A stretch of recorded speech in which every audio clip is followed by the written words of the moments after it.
Hello, Canada Files viewers. This is Aidan Jonah, editor-in-chief of the Canada Files, here co-hosting episode 21 of Canada and Palestine, the War on Zionism, with Laith Marouf of Free Palestine TV. Laith, thanks for joining us. Good to be with you, Aidan. As always, good to be with you too, Laith.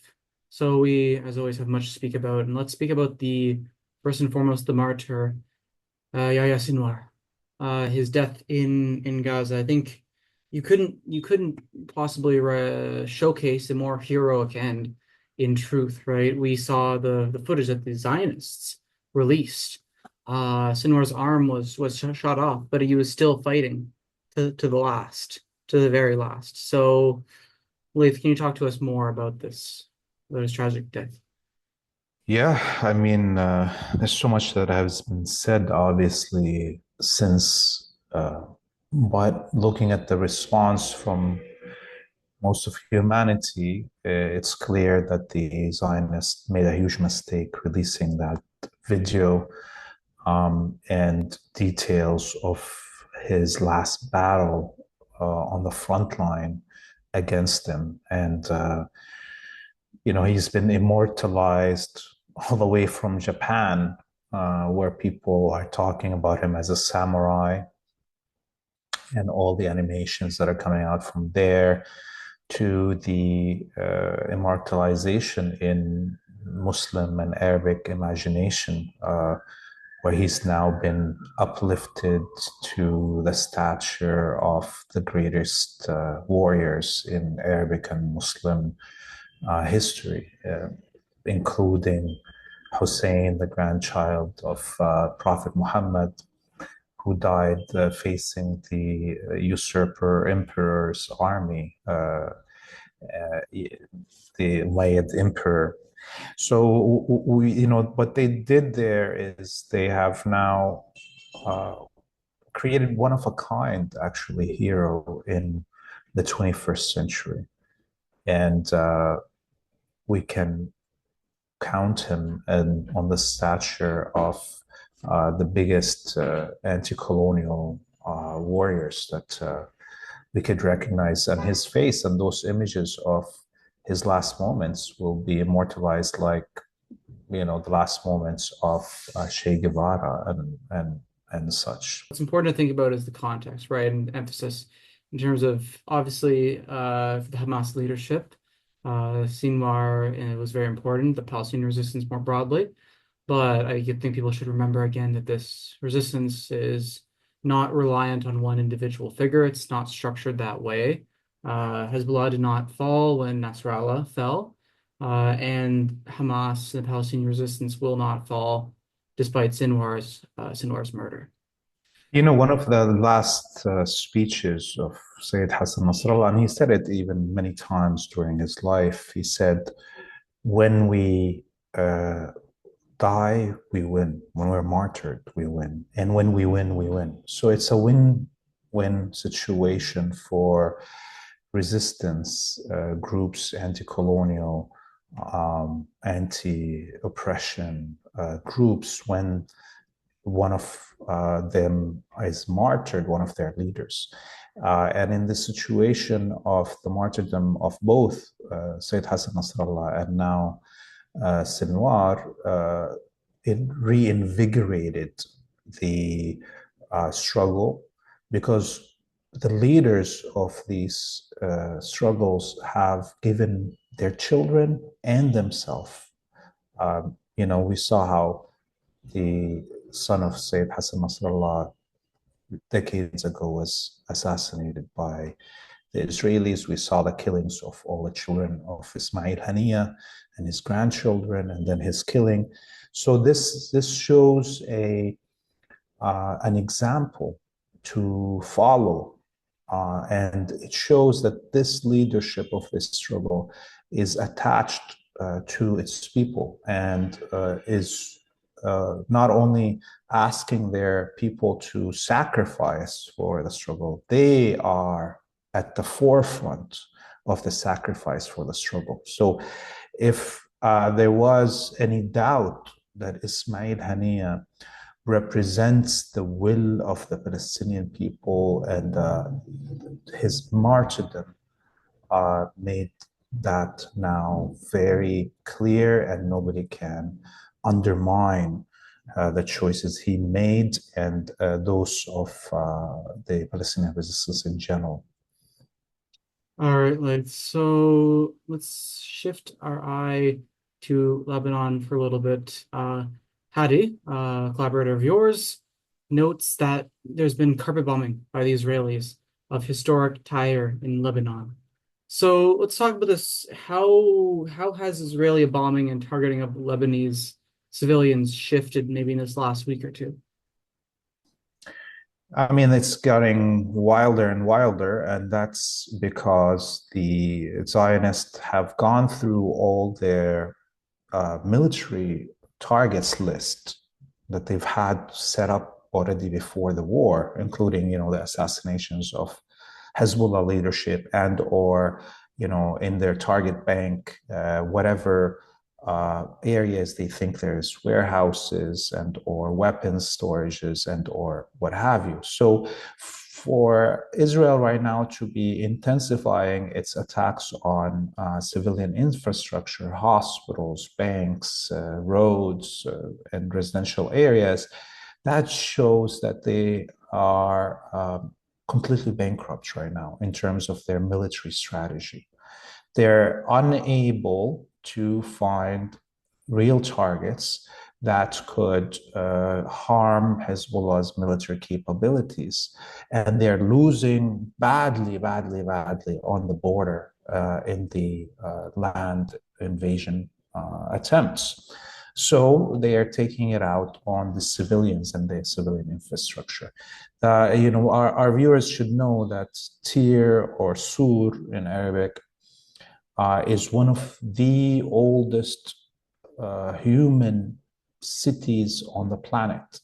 It's on the same stature as Damascus and Aleppo and Jericho in Palestine in terms of being in the top 5 oldest human cities in the world. And the area that the Israelis right now are bombarding, it's a very small city, it's a resort city where huge beaches and, tourists come from all the region to go swim there. There's a kind of a peninsula that juts out in the city. This is where the historical archaeological sites are, the Canaanite, Greek, Roman, and what have you, ruins that are there. And this is what Israel is targeting. It's targeting this whole resort area, and restaurants areas of the city and the whole corniche of it. This is what they're bombarding. And so there's nothing in Sur, in Tyre, that is of military value. But the vicious, ghoulish Zionists are, their main goal beyond, genocide, beyond what we think about in terms of imperial aims of control of the area and its resources and so on, this Arabic world, there is a lust that they have to erase the archaeological record and the historical record Like of ISIS. the Like yes of the ISIS. Arabic and Muslim people and their ancestors, because they want to rewrite it. Just like ISIS wanted to rebirth a new Arab and a new Muslim, according to the parameters that the West wanted, and all those archaeological sites in the And I mean, Arabic even world. go into think about the Lebanese Christian supremacist faction. You talked about it in a recent interview with Dimitri, the Phalangists, right? It's no Yes, fluke that people of that mindset, right? Didn't they target Christians first and foremost? Initially, right? yes, I believe you mentioned. yes. So there's a Yes, and trend, still right? their biggest, yes, it is the same, it's the same context. You have to, the West wants to be in control of what is it to be a Christian, a Jew, a Muslim. They want to manufacture those parameters. Of course, these religions are the ancestral heritage of our area, And what they have as facing them as a problem to be able to achieve that goal is the fact that the indigenous people remember their history and refuse to have somebody from the West telling them how to be a true Jew, a true Christian, a true Muslim. No, we are the ones who dictate those parameters, and so this is what is the ultimate goal, and everything we see happening is within that context. I agree, and I think it's important for people to remember that the fundamental colonial battle, the battle of the colonists in the West in general, it's a battle to destroy it's a battle to destroy reality. You destroy terms, you destroy peoples, you destroy historic connections with religions, you destroy people's connections to the land, you destroy historical records. It's the battle in taking the side of the global South and taking that anti-colonial side is actually siding with reality, development of human society based off of, material reality, historical tradition. That is the path forward connected to reality. You're submitting humanity to a fanatical fever dream of murder and fiction when you're on the side of colonialism. Yeah. So I want to talk next a little bit about this. You had a good video about the targeting of the Good Loan Co-op Bank in Beirut, and 10 branches in total across Lebanon. You made this point, and I want you to talk about it a little bit here, right? You asked, is it acceptable, right? If it is acceptable for Western leaders to bomb a branch accused of funding Hezbollah, is it acceptable to bomb Barclays, Citibank, RBC, because they openly fund the Zionist regime? So can you talk about that a little bit? Yes, yes. So just to explain to our viewers, the Good Loan Co-op Bank is a co-op bank that doesn't charge people interest. It's based on people coming and putting their money in there with the actual knowledge that their money will be lent to families, new businesses, and so on to uplift the community. So it's and nobody pays and or receives interest on their loans and or deposits, and so it became also the only bank in Lebanon that safeguarded the deposits of their members after the American-Israeli Gulf plot to destroy the Lebanese economy and the looting of $40 billion of deposits of Syrians and Lebanese in Lebanese banks. And so, much of the lower classes, no matter what their sect is, specifically after the manufactured financial crisis in Lebanon, actually moved their whatever was left of their savings into this bank. So it has branches in Christian and Sunni and Druze areas, and around 30% of its members are non-Shia. So the Israelis claiming that this bank, this co-op bank, funds Hezbollah's operations is number one. It is a lie. In fact, after the 2006 war, when the Zionists actually at that time attacked this same Good Loan Bank, Hezbollah and the Lebanese government refunded it to build its offices and so forth, right? So it's not Hezbollah is taking money of this bank, it's actually this bank receiving money from Hezbollah to operate.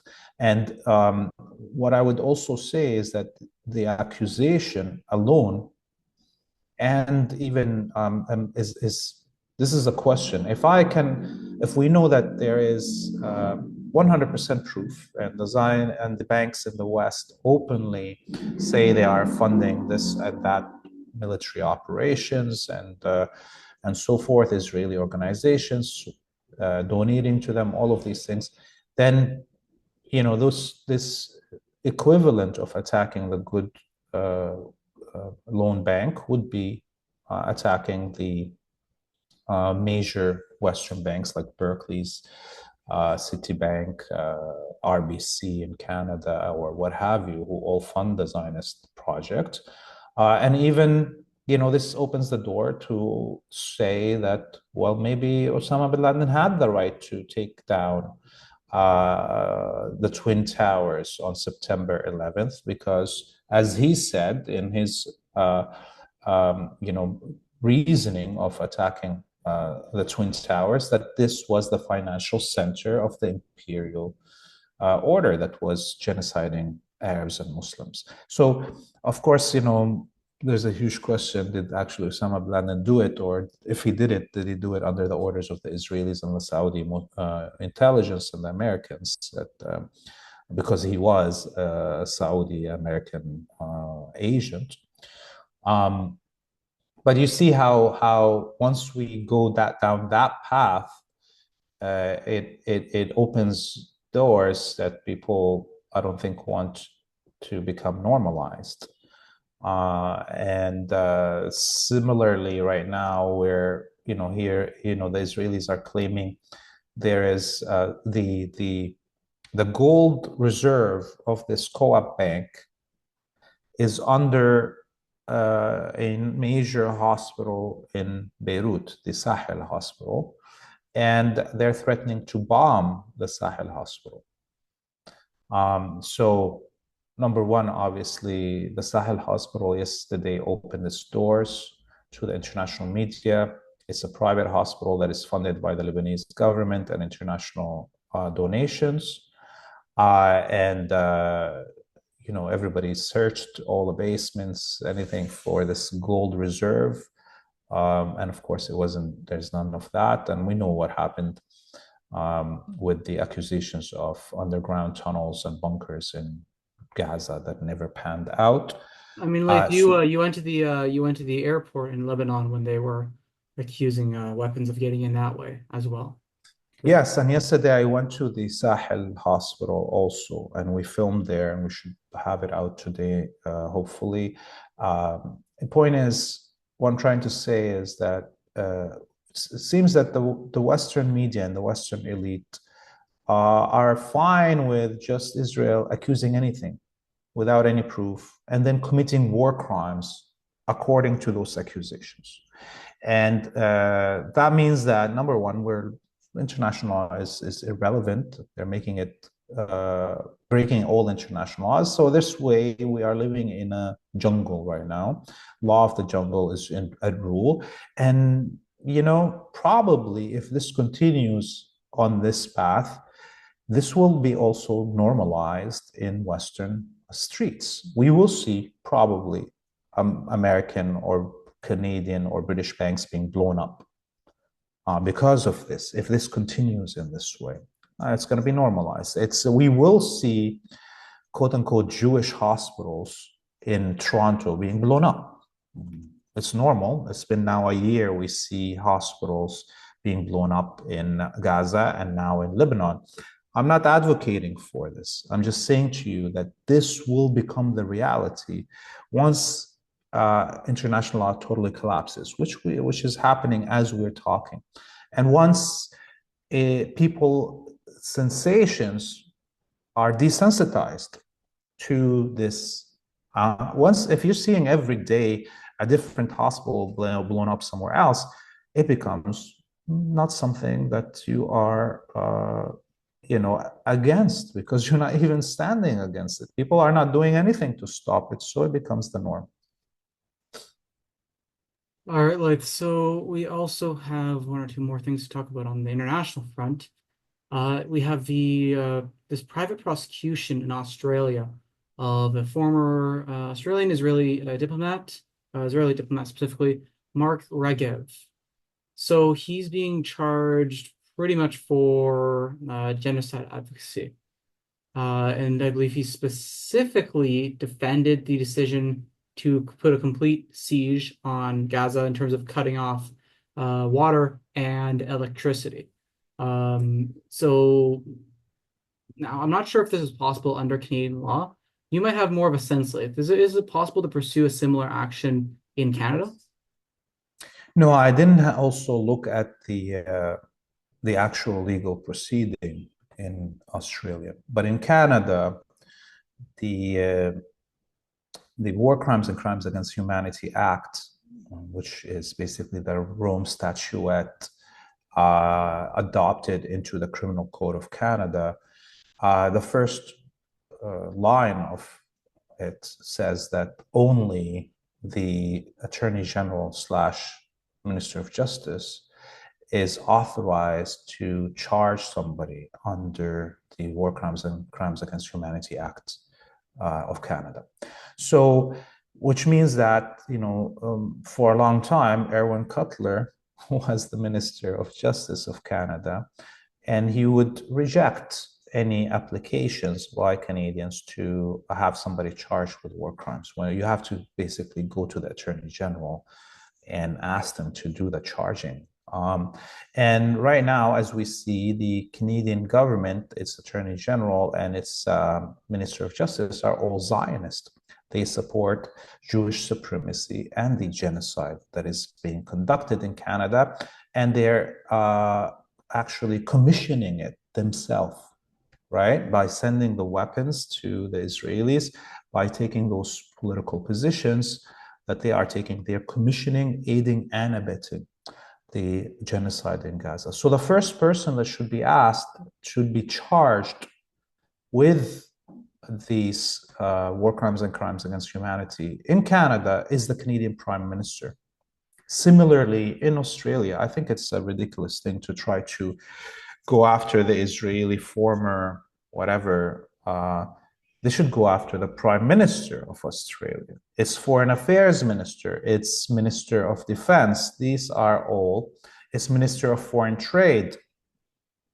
Similarly, in Canada, these are the primary persons responsible for the commissioning, conduction, aiding, and abetting war crimes in those countries. So I don't think it's possible, personally. And I don't think this case that is in Australia, I haven't had a time to look at the details of the case or what laws they are quoting, but I think it's very logical to believe that even if there is War Crimes and Crimes Humanity Act within the Australian criminal code, that also would have that limitation that Canada chose to put on, which is that only a political, Minister of Justice is the one authorized to do it. We'll see how things go in Australia. I just want to mention one last thing on the international front quickly, because we still need to talk about Canada. As Win Stanley of Electronic Intifada, associate editor, he had his homes raided, seized several devices, electronic, but they actually didn't charge him with anything. They didn't charge him with anything, accuse him of anything. They said they're investigating possible offenses. So look, I don't like Orwell because he's very much anti-communist. He collaborated with the British security state. So when people say Orwellian, I find that laughable. The average day-to-day CSIS operation, the CSIS agent is Orwellian. The CSIS asset is Orwellian. Like Orwell was a British asset. However, spiel aside, this targeting, right, is a little different than Medhurst. Medhurst was more specifically accusing him essentially of potentially doing something under X and Y. But here it's more vague. It's more vague. There's even less chance of a prosecution, right? Medhurst had to pause for a while, but here this is just a fishing expedition. I mean, I don't, maybe you think differently, Laith, but to me, this just seems like the kind of process that should happen through like a disclosure under a like actual law-based kind of legal system instead of one that just, there's a pretense of it. So what can I say? These bloody Brits, these bloody Brits, Yeah, this yeah. government. So look, what they're doing has two parts, and both to Asa and or Richard. Number one, they are purposefully targeting the most visible heads in the propaganda war in the UK. both Richard and Asa are some of the most widely shared journalists, media producers that are anti-Zionist or critical of Western imperialism. Okay, and so this is serves the number one objective, which is the public flogging, the threat open to the rest of the society. They're like grabbing them by the neck and saying, "Hey, this is your big guy. This is your honcho. Look what I'm going to do to him." Okay, this is exactly what it is.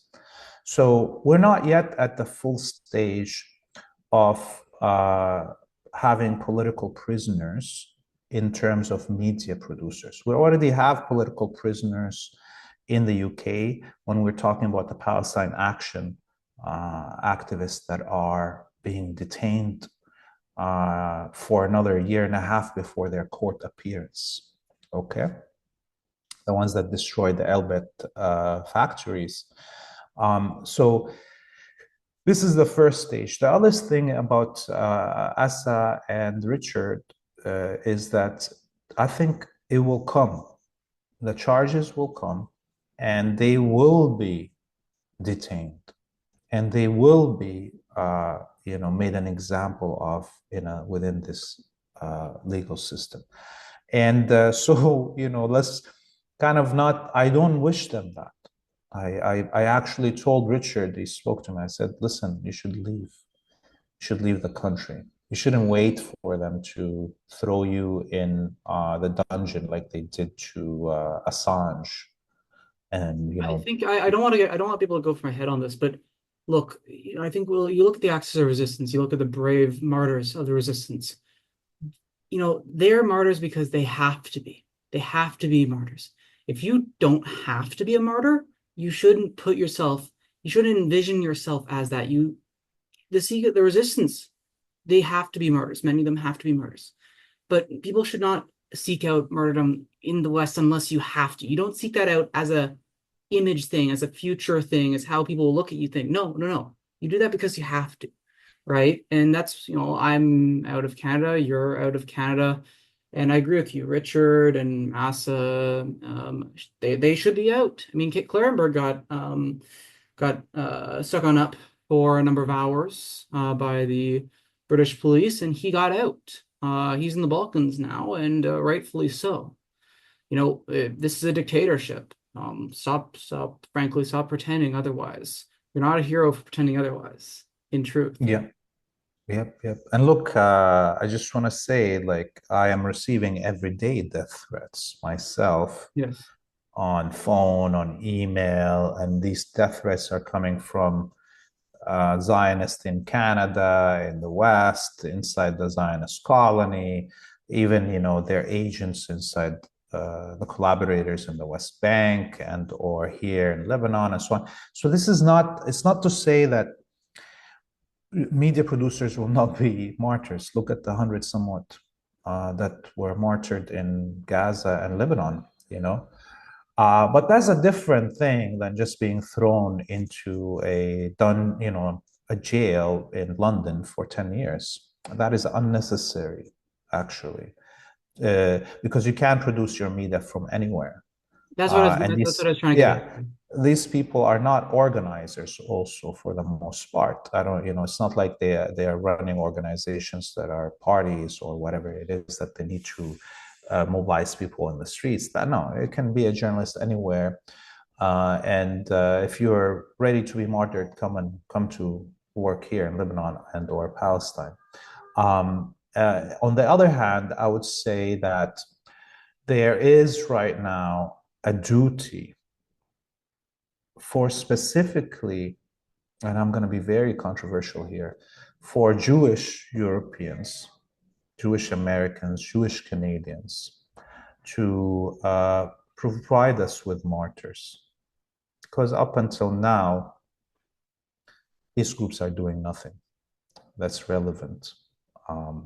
They have never, it's 130 somewhat years since the birth of the venomous Zionist movement, and not one Jewish person died fighting it. Not one Jewish person carried arms against Zionism. Not one Jewish person, neither inside the Zionist colony or in the West, carried arms against Zionists. I mean, this is something that is actually, what can I say? You know, it is shocking, right? During the Nazi rule, 70 somewhat thousand Germans, white Germans, died carrying arms and fighting the Nazis. During slavery, thousands of American whites fought in the abolitionist militias, John Brown and others. Okay, during the Holocaust, white Germans hid Jews. During slavery, white Americans hid runaway slaves. Today, there's not one Israeli hiding a Palestinian. During the broadcasted Holocaust, not one Israeli is trying to help a Palestinian escape from the Holocaust in Gaza, in Palestine. This is a condemnation of all and every person that calls themselves Jewish. Those who are just blabbing and talking about Palestinian rights and anti-Zionism within the Jewish community are actually irrelevant and actually should be condemned because they have no courage to stand against Zionism and pay the ultimate price to save a Palestinian life. So I think this is where I would be trying to concentrate when I'm talking about militancy that should be birthed in the West. And if we don't see it coming anytime soon, it's almost impossible to start, help people differentiate between Zionism and Judaism. It's their duty, actually, if they want to have people differentiate between Zionism and Judaism. It's the duty of these people to carry arms against Zionism. So speaking of Zionists in Canada, we have this B'nai Brith open fascist dictatorship plan. So I'll run you through their 7-point plan to tackle anti-Semitism, right? This whole question of battle between, not battle, but the need for a battle between Judaism and the Zionist usurpers, right? So the 7-point plan of B'nai Brith. Number 1, amend the criminal code to better assist in the combating of hate. Number 2, comprehensive listing of terrorist organizations. 3, eliminate the importation and exportation of hate and terror. 4, ban rallies, incite hate, support terror entities and sanction regimes. 5, all of the government approach adoption, implementation, IHRA. To confront anti-Semitism on campuses. To confront anti-Semitism in elementary and secondary schools. That's it, guys. If the Zionists get their way, look for the 8-year-old child criminals. Charlie, the little guy with the little frizzy hair is gonna be in his back with hands behind his back beside the man in the kafaya, and Charlie's gonna be like, "Hey, brother, what are you doing here?" And that's gonna be the future, like they want 8-year-olds in handcuffs, right? I mean, this is like you get your Der Stürmer in the National Post, and I mean, you got your Hitlerite bureaucrats in B'nai Brith, Canada. So let's talk about this fascist plan, Laith. My goodness. Yeah, and they're probably going to get what they want because there is no serious Jewish opposition to Zionism in Canada. There isn't actually any serious, quote unquote, white Canadian opposition to Zionism and control of Canada. So they're going to get what they want. And most probably they're going to get it very fast, especially if this war in the next few days, maximum weeks, blows up into a regional war. I would want to say, that, yeah, they're going to come for our children. They're going to come for everybody's children. And, I remember, 20 somewhat years ago, when I was a student activist at Concordia University, one of these fascist, Zionist, Jewish supremacist leaders in Montreal attempted to make my younger elementary school brother to pay for my activism.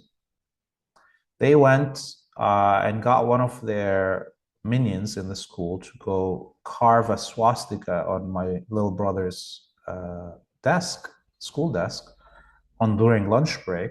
And he came back. They were already waiting for him, the principal, and one of the leaders of the Zionist movement, actually an executive of B'nai Brith, okay, the director of the quote unquote Human Rights League of B'nai Brith, was waiting in the school at the desk. They probably carved it themselves, the principal of the school, the St. George School in Westmount, and the director of the B'nai Brith Human Rights League. And they then proceeded to call me, instead of calling my father, my late father, may God bless his soul, to call me into a meeting at the St. George Elementary School in Westmount. And I was kind of shocked, honestly. I was like, what's happening? Maybe they couldn't reach my dad or something. So I rushed there, and lo and behold, it's the B'nai Brith official and the principal of the school trying to intimidate me and literally bribe, what do you call it? Not bribe, the opposite of bribe, instead of taking money from somebody, trying to get them to do something under threat of something. What's the word for it? Point is, goddamn English. Colonial language, sometimes I forget words. But so they tried to tell me that if I stop my activism at Concordia, they're not going to expel my little brother. And at that point, I had never done this before. But at that point, I told the principal of the St. George School and the executive of B'nai Brith that if they touch my brother, that I will actually commit a crime on them. I will do something in public that they and their children will pay for it. Okay, and that's when they backed down. They got scared in the office. I said, we're not going out of this office together, except if you right now back down. Otherwise, we're going to have a crime being committed here. Children are the ultimate thing that we defend as human beings. As adults, our job is defending our children. And those who want to defend their children should be ready to die for them, should be ready to go to jail and be imprisoned to defend them. And that's what I did. And I tell you, the future, if that happened 20 somewhat years ago, look at what's going to happen now, where the Zionists are much more in control of the elite in the West and the government in the West. People should be prepared to defend their children physically. All right, Laith. So I do want to mention there is a Palestine action in Montreal. There's a Palestine action in Montreal. We'll see what they do. There's students and workers for liberation of Palestine out around Toronto. I believe there is Jewish anti-Zionist collective, or was it Jews Against White Supremacy is one of those two. It's a very small network, but it is a thing that does exist.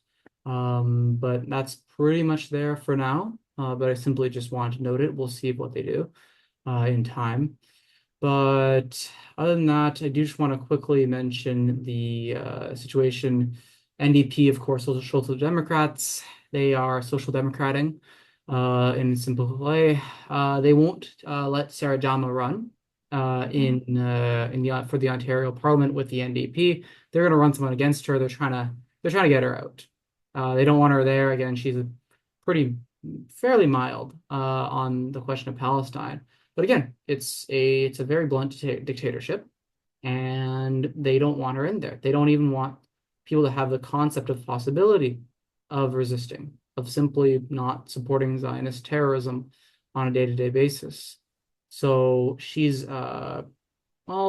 won previously. So with the JAMA, actually, with how supportive people are of her in Hamilton Center, she probably will win again still. And I think it'll be a huge humiliation for the Ontario NDP. But I also think people shouldn't really put their mind towards it too much. People in Hamilton Center, yeah, sure, make sure she gets in again. But other than that, I think it's a pretty notable a little point. Last week was it that there was that number one, the Israeli government issued statement about, the people they hate around the Yes, we world, talked and about they, that. Like, yes. yes, but let me just say something about this because Sarah Jama was on this list. It was me, Sarah Jama, Samidoun, and I don't even, and professor there from Toronto University. Whatever her name is. So she's very, doing good stuff on Palestine. But I want to say that it is a condemnation of all of the anti-Zionist, the pro-Palestine movement in Canada, that Israel could only come up with 4 names worth mentioning in all of the country. Not even top 5, God damn it. They couldn't make a 5, okay? I mean, hey, I think Eve Engler would have merited a top five at least. Okay, so they couldn't do more than justify more than a top five. I know, but it's up to it's according to them. Maybe me and you can say, well, the work of Dimitri, the work of Eve, and so on are actually troublesome to the Zionists. But according to the Zionists' own judgment, they could only name 4. They couldn't make it 5. They couldn't make it 10. So that shows you actually how important Sarah Jama, even with the critique of her, let's say, her mild positions, because of in her very mild positions, she is still the most worthy politician elected on any level, federal, provincial, or municipal, that the Israelis could name.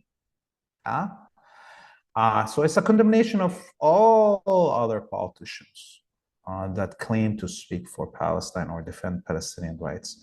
And I think maybe more Canadians should be trying to reach this top 5 list, add their name or to the top 10.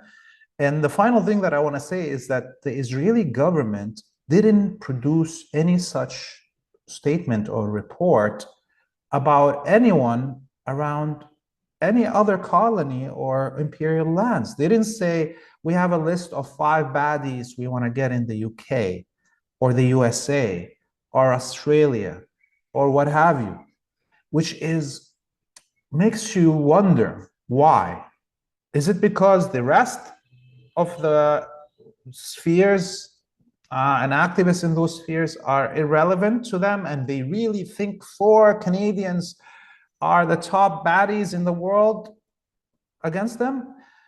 Or is it that the Canadian Zionist elite have such influence within the Zionist establishment globally that they can command a report specifically about the Canadian activists that they despise, and no one else from the Zionist hierarchies has that influence? And I think it's the latter.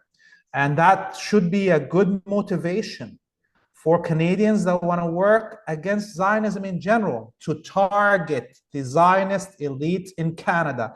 They are a crucial component of the global Zionist establishment, and taking down individuals like Erwin Cutler and the house fathers, Allah, and others like them, is actually worth more than you think. Oh, okay. I am unmuted now. Okay, Liz. So I think we're going to leave it there for this episode. So thank you for being there as always, Laith, and I want to thank the audience members for making it to the end of this episode as well. If you appreciate the analysis and journalism that's done by both Free Palestine TV and the Canada Files, please consider setting up a donation, whether that be consistently or on a one-time basis. So everyone, thank you. That is the end of the 21st episode of Canada Palestine, the War on Zionism.